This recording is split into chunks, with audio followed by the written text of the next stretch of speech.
Hello, it's Anthony Chadwick from the Webinar Vet, welcoming you to another episode of VETchat, the UK's #1 veterinary podcast. And I'm really pleased to have Vicki Wentworth with me today. Vicki is the CEO of Agria UK. I've met Vicki on several occasions now, the last time at the Nature's Safe event, where we were talking all about how to conserve endangered species. What a great setting at the Natural History Museum, Vicki. Oh God, wasn't it just the most incredible environment? And you can't help but be in awe. And some of the messaging we heard, I think, 17 species going extinct of flora, fauna, and animals every single day. I mean, it was just extraordinary. We're going to be talking a bit about sustainability and welfare later on in the podcast, but it's also fascinating. I love doing these podcasts because I learn so much by doing them. And I must admit, I've met you a few times, been really impressed having met you and learning now a bit of the back history. You, of course, started your career with 10 years in the army. Tell us a little bit about that. Yeah, geez, I'll take that compliment, Anthony. So yeah, really lucky actually. I feel like I have been given a second wind, if you know what I mean, by being in pet insurance now. But yeah, I started my career in the military. I had a very rudimentary selection criteria for the job that I wanted to do. I said, oh, I quite like travel. I really like people and I like variety. I know what, I'll join the army.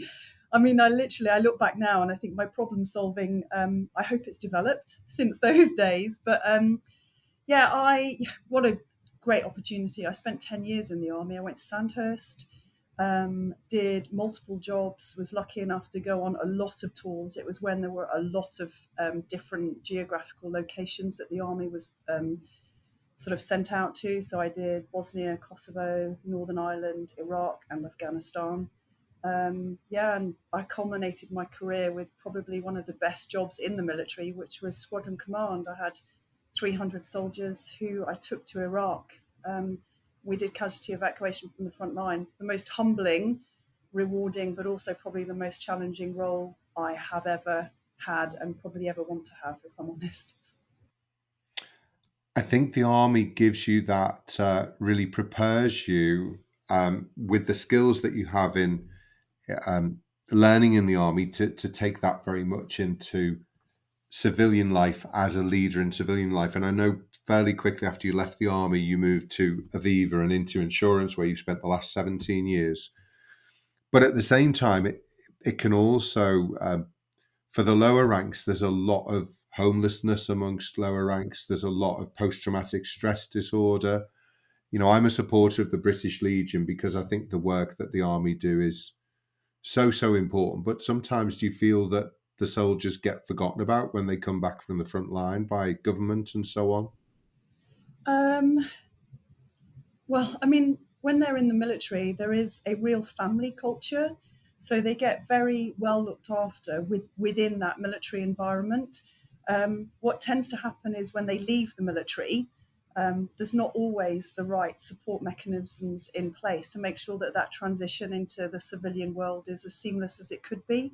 And actually, a lot of people find it really difficult to do that transition. I often hear people even say to me, God, you're so lucky. You've done, look at what you've done. You've got a second career. But I always think, yeah, you know what? The harder I work, the luckier I get. It's, Hmm. I burnt midnight oil and I shed tears at how difficult it was to make the transition between the military and civilian industry. I mean, we speak a different language Yeah. between the two. So, the army it does an awful lot. And I genuinely, from the bottom of my heart, can't tell people enough how much it cares about its Hmm. soldiers.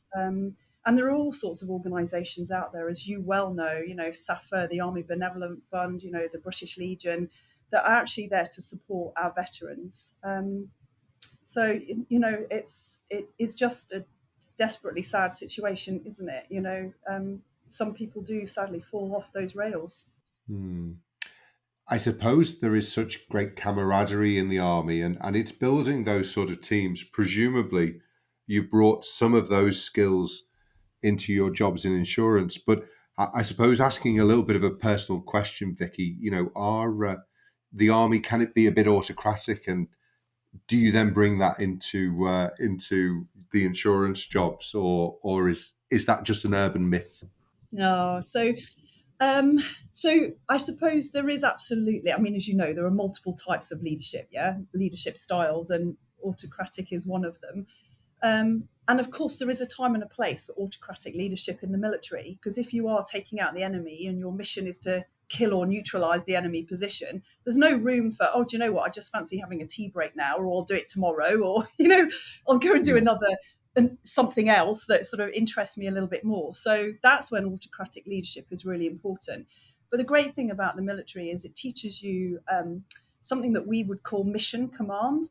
So you get told what you need to do, but you don't get told how to do it. And actually, yeah, that empowers people from quite a junior sort of level in the military to own the plan, to come up with their own plan and to own it. So, to answer your question, yes, of course, there is autocratic leadership in the military, but there's also an awful lot of other styles. And if I was to say the three things that are probably the most prevalent that I think the military taught me that I've been able to apply, I hope successfully or with partial success in industry. First one is leadership. Every single person requires a slightly different style of leadership, probably on a different day and maybe even at a different hour. And having the emotional intelligence to be able to work out what you're receiving when you talk to somebody. Are they stressed? Are they tired? Have they had a bad trip into work? Are they really energized and motivated and really up for having a creative conversation? So, adaptive leadership is something that I think is really important. The other two things. One is problem solving, really effective problem solving. So quite strategic thinking, sort of, we would say big hand, small map sort of stuff. So big helicopter view on the problem, nailing it down and being able to really come into, so what does this mean? How do you start to define the deliverables and the actions as a result of that bigger problem having been articulated? And then the other one, which will become as no surprise to you, is resilience. mm, You are put in enormously stressful situations very, yeah, very early, even at Sandhurst, through training. And the point is, when the bullets are coming in, I was, an officer on operational tour with soldiers. I couldn't afford to lose my cool. If I'm going to pieces, how on earth can I lead my soldiers? So you build an extraordinary amount of resilience. And in my career, interestingly, I've had some bosses say to me, "You just seem as if you don't really care. It's all gone wrong." And I say to them, "You have no idea. Of course, I care. I genuinely, deeply, deeply care. I'm just not stratospheric. yeah. What good is that to my team if I'm on the ceiling flapping around and they see that? How on earth can I expect them to maintain their cool and keep a really balanced view and start to problem solve through whatever it is that's happened?" So yeah, so they The would be the cool three. head is important, isn't it? And I always use the analogy of a swan. Looks very graceful, but it isn't half paddling fast with its little feet underneath the water. Yeah, I don't know whether I'm a swan, duck maybe. No, definitely a swan. Definitely a swan. So obviously you've been in insurance for 17 years, and in the last couple of years moved into animal insurance. You're obviously an animal lover. So tell us, what have you got at home? What's the menagerie at home look like? How long have you got? So, I've got a horse who I have had for 11 years. I bought him as a complete lunatic. He's still a complete lunatic, but he's adorable. I love him. I compete on him. I compete at British Eventing, so I compete as an amateur against professionals and have beaten some professionals. That's mostly because my horse is really great and talented, and I've spent a lot of time and money getting trained myself. So I've got him. I have a Shetland who I bought as a companion, but he's also for my little boy. He's really cute. He's called Tiny Tim. He's absolutely adorable. I've got two dogs, both German Shorthair pointers. One I've recently rescued from one of our rehoming partners. They contacted me desperate for this dog to be rehomed out of a flat in London. She's a year and a half old, was just too much of a handful. I've had her 6 months. She's the sweetest animal and is actually really beginning to I don't know, find her feet. And actually, I genuinely feel like from the inside out, she's confident now in her space, if that Yeah. makes sense. Yeah, so, and I've got a cat who I rescued, and I've got 8 battery hens who I also rescued, who came just no feathers, skinny, Oh, scrawny, not an ounce of fat on them. They are now beautiful, plump, brown, brazen girls who run across the pen at me when they see me coming. So yeah, I've rescued more than half of the menagerie that I have fantastic. at home. I think it's so important, and I don't know if we do enough as vets. I'm pretty insistent wherever I go, hotel wise, are these eggs free range? Now, I know we've got the issues at the moment with avian flu and everything. And I understand there's the barn versus the battery. What a horrendous way to bring up chickens and, to produce eggs. And the quicker that I know that we now have enriched battery cages, but, it can't be enriched enough as far as I'm concerned. We should really be pushing for eating less eggs, but the eggs we eat should be of good quality from a welfare perspective. And I think it was fascinating what you talked about before about your German short-haired pointer. Do you think is there a place for insurance companies to get involved with, and how do we do it? It's really difficult, isn't it? Somebody decides to get a puppy or a cat. There really is no sort of process. They can look on the internet and pick up a German short-haired pointer, maybe from the UK, maybe from abroad. We've got this terrible sort of import process that's going on that's fraught with difficulties as well. How do we sort that problem out of somebody getting a completely inappropriate pet, be it a Rottweiler in a small flat, as you said, a German short-haired pointer? How do you think we can sort that out? And do pet insurance companies like Agria have something to do about that as well? So yes, I think the answer is yes. I do think we have a role to play for sure. I think the first thing is helping potential owners get to the right source of information. So how on earth can you choose a pet that's appropriate to your lifestyle? So don't choose a Bengal cat if you're going to be out all day and you live in a flat and Mm, it's going to need excessive stimulus and it's not going to have it. Does that make sense? It's yeah, going to end up yeah, being a nuisance. Similarly, don't have a Rottweiler in a flat in London where you can't walk it every, a couple of times a day and you can't let it off the lead and it can't run. So education is really, really important. How do we get the right information to the customers to enable them to make the right choices? I think the breeders have a role to play. I think they have quite an ethical role to play in not allowing customers to take the wrong type of dog into the environment that they might be taking it into. Now, I know that's probably quite an emotive topic, but you know what? When you look at a German short-haired pointer who's very cute at 12 weeks old, you don't know what you're letting yourself in for until it's fully grown, and then it's a real handful. It's got separation anxiety because they're prone to it. It's used to sleeping on your bed, but it's now really big. It doesn't like it when you go out. It wrecks your house because it's followed you to the toilet, 6 times a mm, day, etc., etc. So I think the breeders have quite a big role to play. And then I think from an insurance perspective, we work with, well, we've got over 500 rehoming partners now. And I know that the rehoming partners that we work with are really, really, they just sit on the right side of the fence when it comes to allowing the right pet to go to the right home. And they would rather not rehome the pet than have it go to the wrong home. Does that make sense? So yeah. we obviously have our 5-week free insurance for rehoming and veterinary partners, and that helps people to make that transition as they rehome a pet. But I think let's not have pets go into rehoming in the first place, Mm. It or is not so very much. much around education, isn't it? And I know Yeah. recently I was involved in a podcast series that Argria had started off with Adam Henson, very much trying to educate pet parents as well. Mm. Well, so the behavioural stuff that we're doing at the moment around being able to identify behavioural aspects in your pet that might mean that it's under stress or duress, or perhaps it isn't as happy as it could be, was actually born out of my German Shorthair Pointer that I rescued, because she was manifesting all of the signs of a highly stressed pet that wasn't having her basic needs met.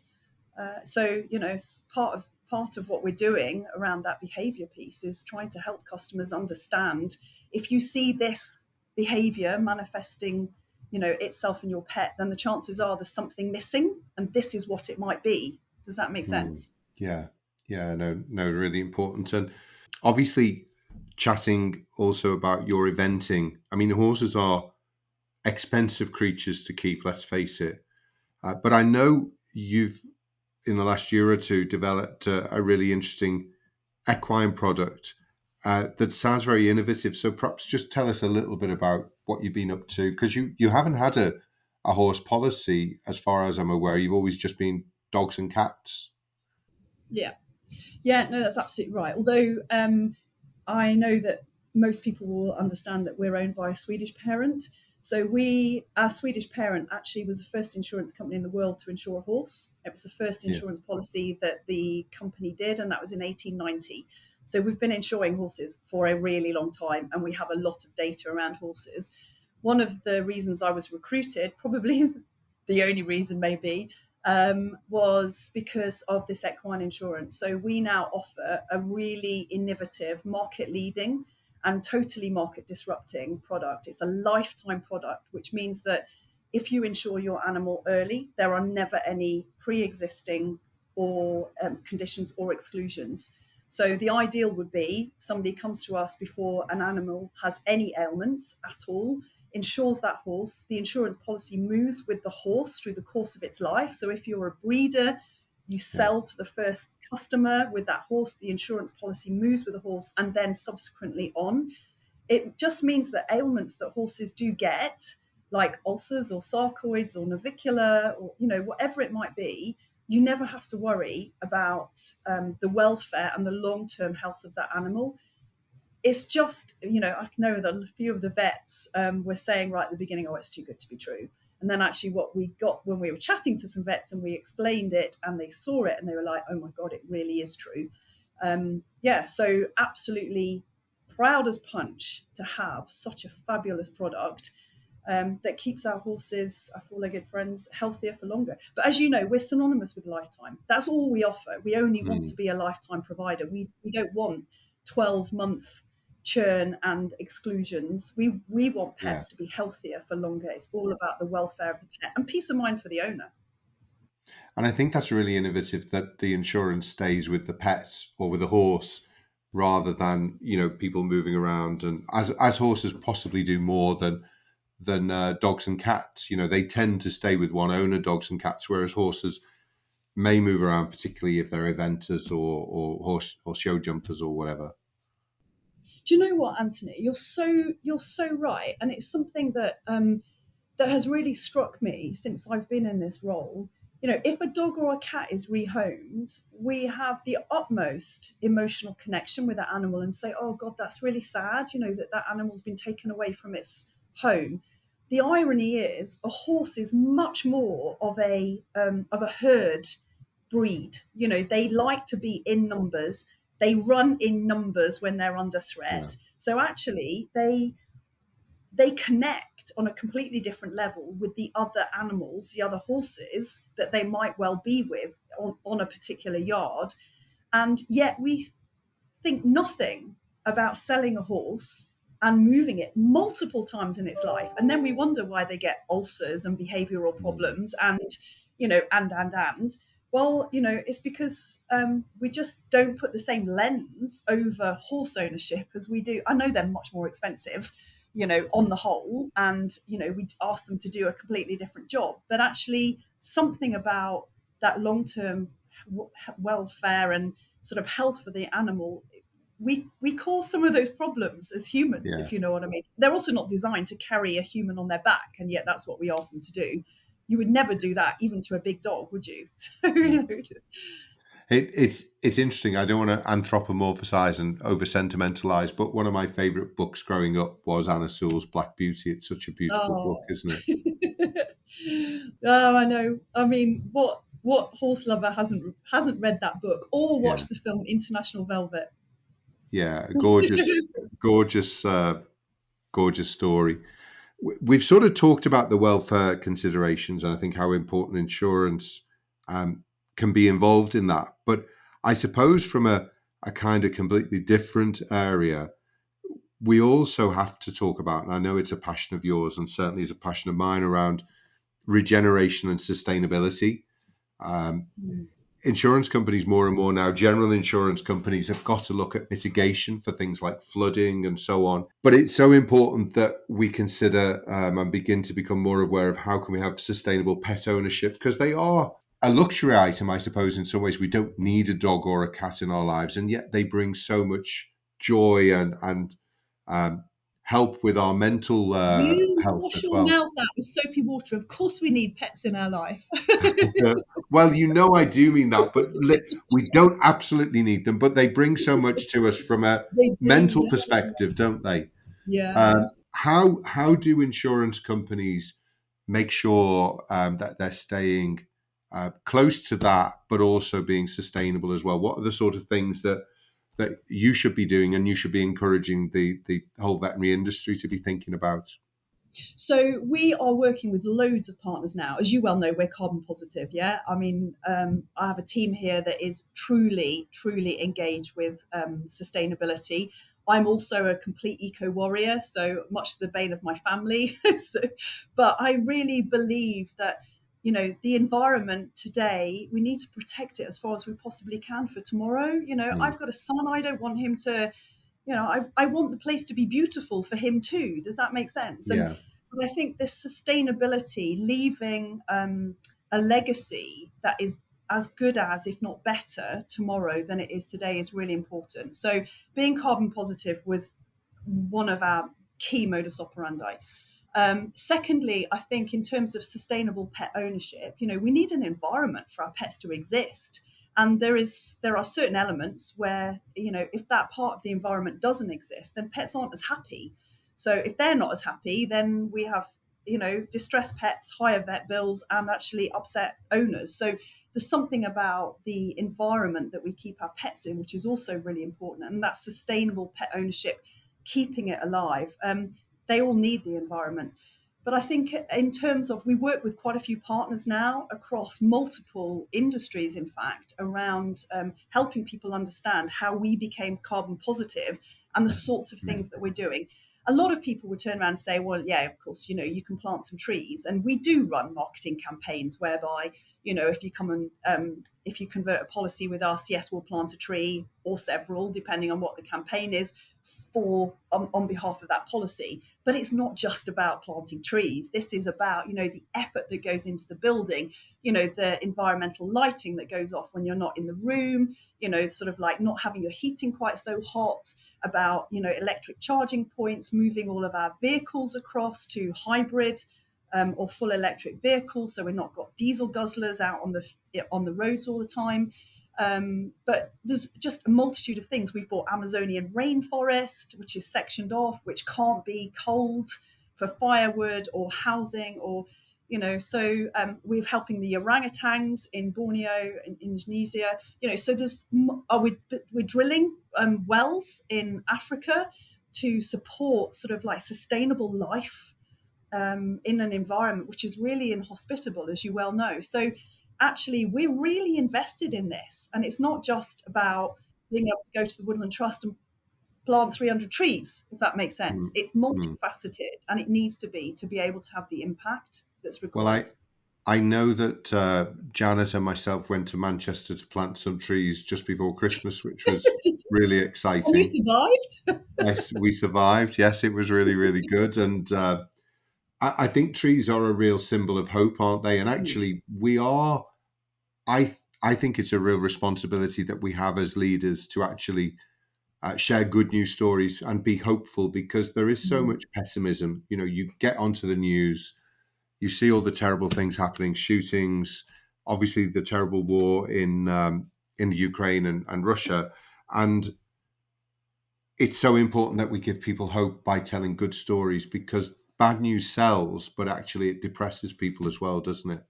Yeah, yeah. But of course, it's desperately sad, isn't it? And one of the things that we did last year, we try and every single event we run now is carbon neutral at best. Hmm.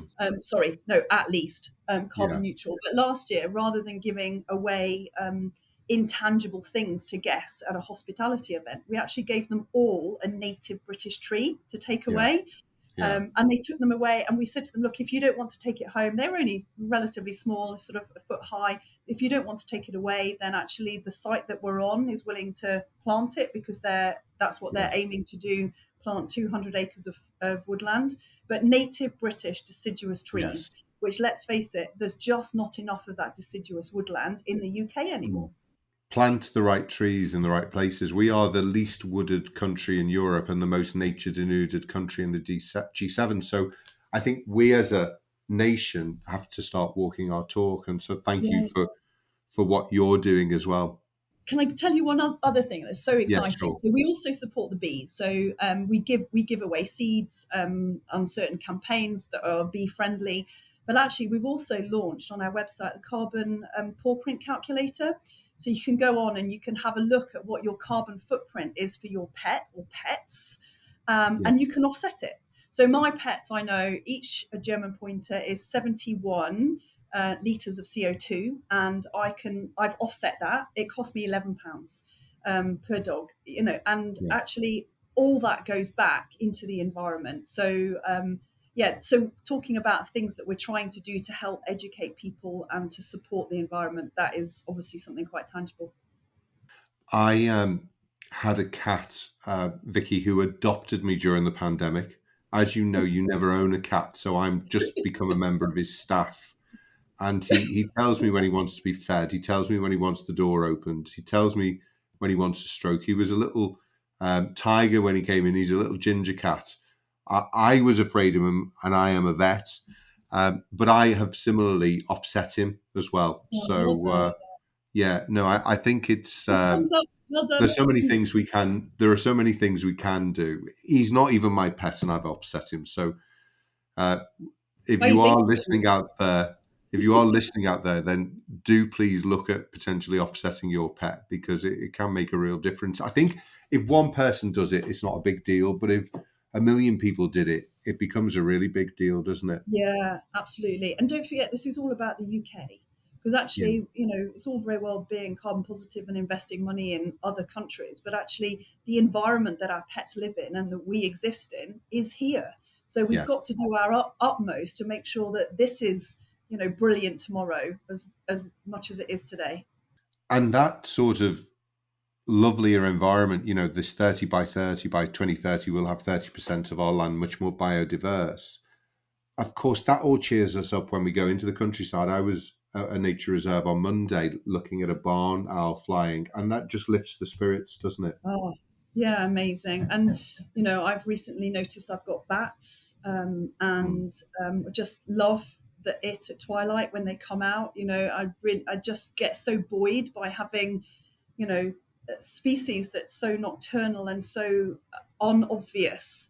Yeah, Similarly, I know we've got a badger set on our land, and we've got deer down the bottom of the one of our fields. They graze there in the early morning light. It's yeah. just amazing, isn't it? And I live 10 miles from the centre of Birmingham, so Mm. it Anything is is everywhere possible. around us. Yeah, And yeah, yeah. actually, some of our cities are more biodiverse than our countrysides because of the amount of wildflowers going in. So I'm a trustee of a charity in Liverpool called Scouse Flowers, and some of the biodiversity that's coming in, the gardens that we have, if we start to think in a more biodiverse way, they can be more biodiverse than our farmland, although that's an area that, again, we should be working on. Yeah, no, I totally agree. And we're talking about whether we can buy some land and actually set it aside as an Yeah, organisation in the UK and have it be, usable by our customers. But there's all sorts fantastic. of things that It's all sorts it's of ideas floating around. it's thinking innovatively as a fellow creator. I understand where you're coming from. Great. Good. Well, perhaps we should get our heads together and find the solution. let's Definitely. let's fix all the sustainability problems, Anthony. Let's sort it out. Vicky, it's always great meeting up and chatting to you, obviously virtually today, but I really appreciate all your time that you've given and also all the great work that you're doing across the whole sector. So thank you for coming in and becoming involved in the veterinary world. Oh, and thank you for having me. Thank you for giving me the airtime. Take care. Thank you so much, Vicky. Thanks everyone for listening. This is Anthony Chadwick from the Webinar Vet, and this has been another episode of VETchat. Take care. Bye-bye.